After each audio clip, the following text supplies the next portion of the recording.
বন্ধুগণ, তোমরা সবাই কেমন আছো? আশা করি ভালো আছো। আমিও ভালো আছি আল্লাহর রহমতে। তো দেখতে দেখতে আবার রোজা চলে আসছে। তো চিন্তা করলাম রোজা যেহেতু চলে আসছে তাহলে রোজার কাজটা একটু কমাই রাখি। ইফতারিতে যা যা বানাবো ওইগুলো আর কি একটু রেডি করে 2-1 দিন আগে কমাই রাখি, তাহলে আমার সুবিধা হবে। রোজা রাইখা সব কিছু যদি রেডি থাকে, শুধু ভাজাভাজিটা করলেই হবে। তো এগুলো যদি আগে থেকে রেডি করে দিতে পারি, তাহলে আমার ধরেন রোজা রাইখা কষ্টটা একটু কম হবে। তাহলে আমি অন্য কাজ করতে পারবো, বা একটু রেস্ট নিতে পারবো, একটু নামাজ পড়তে পারবো, কোরআন শরীফ পড়তে পারবো, তো বাচ্চাকে পড়াইতে পারবো। তো এর জন্য আর কি আমার এই প্ল্যানটা করা। তো আপনাদের যদি ভালো লেগে থাকে অবশ্যই আমার মতো এই কাজগুলো করে রাখবেন রোজার 2-3 দিন আগে। অনেকে 1 সপ্তাহ আগেও করে রাখে, কিন্তু আমি রোজার 1 দিন আগে করে রাখলাম। তো এর জন্য আমার অনেক সুবিধা হবে, অনেক হেল্প হবে। তো আপনারা কারা কারা আমার মতো এরকম রোজার আগে সব কিছু রেডি করে রাখেন? যারা রেডি করে রাখেন তারা অবশ্যই কমেন্ট করে জানাবেন।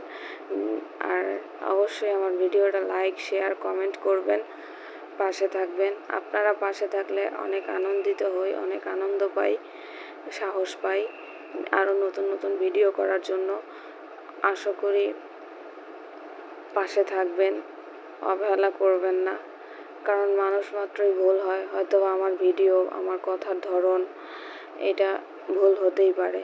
তো মানুষ বলতেই ভুল হয়। তো আমার কথা বা আমার ভিডিওতে কোনো যদি ভুল ত্রুটি হয় অবশ্যই ক্ষমা সুন্দর দৃষ্টিতে দেখবেন এবং পাশে থাকবেন, সাপোর্ট করবেন। আমরা নতুন, আপনারা যদি নতুনদের পাশে না থাকেন তাহলে আমরা কিভাবে উপরে উঠবো? অবশ্যই পাশে থাকবেন আর ভিডিওটা শেয়ার করবেন ভালো লাগলে।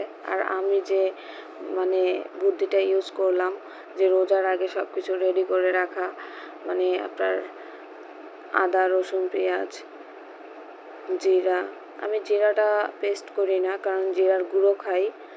আর আমি কাঁচা জিরা একদম ভাজা করে টাইলা রাইখা ওটা গুঁড়ো করে তারপরে কৌটা ভরে রেখে দেই। ওটা তরকারি রান্না হয়ে গেলে উপর দিয়ে একটু দিয়ে দিই। ওটার আলাদা একটা ফ্লেভার আসে, আলাদা একটা ঘ্রাণ আসে, আমার কাছে খুব ভালো লাগে। তো দেখেন, আপনাদের সাথে কথা বলতে বলতে কিন্তু আমি মোটামুটি সব কিছু কমপ্লিট করে ফেলছি। তো এই যে এখানে কিন্তু আমি এগুলো আদা, রসুন, এখানে সব কিছু আমি আলাদা করে রাখলাম একটা ইয়াতে। আর এগুলো কিন্তু আমি ডিপে রাখবো না, এগুলো আমি নর্মাল ইয়াতে রাখবো, কারণ আমি এটার মধ্যে হালকা একটু ভিনেগার দিছি।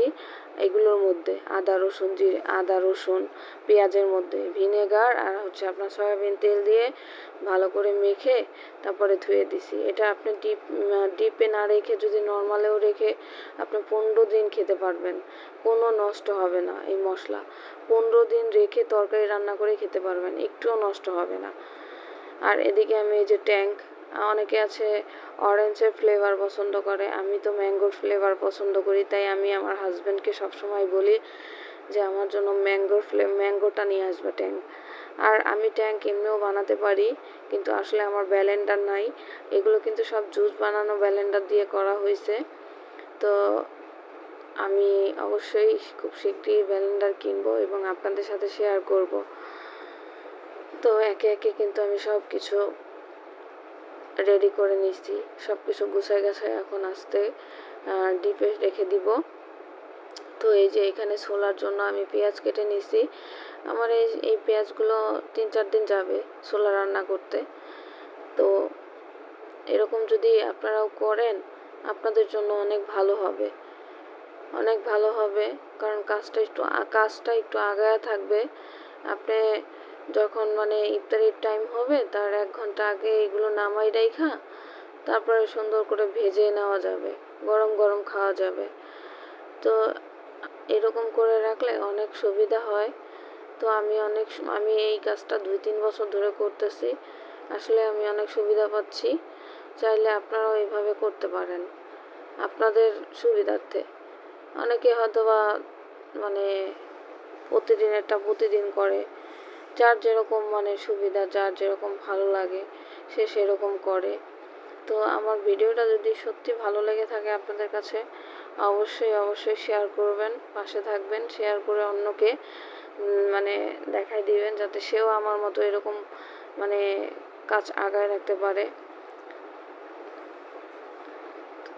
সবাই আমার জন্য দোয়া করবেন, আমার বাচ্চার জন্য দোয়া করবেন। সবাই ভালো থাকবেন, আমি চাই সবাই ভালো থাকুক আর আমরাও ভালো থাকি। তো দেখতে দেখতে সব কিছু কিন্তু কথা বলতে বলতে রেডি করে ফেলছি। তো এখন আমি এগুলো সব ডিপে রেখে দিব।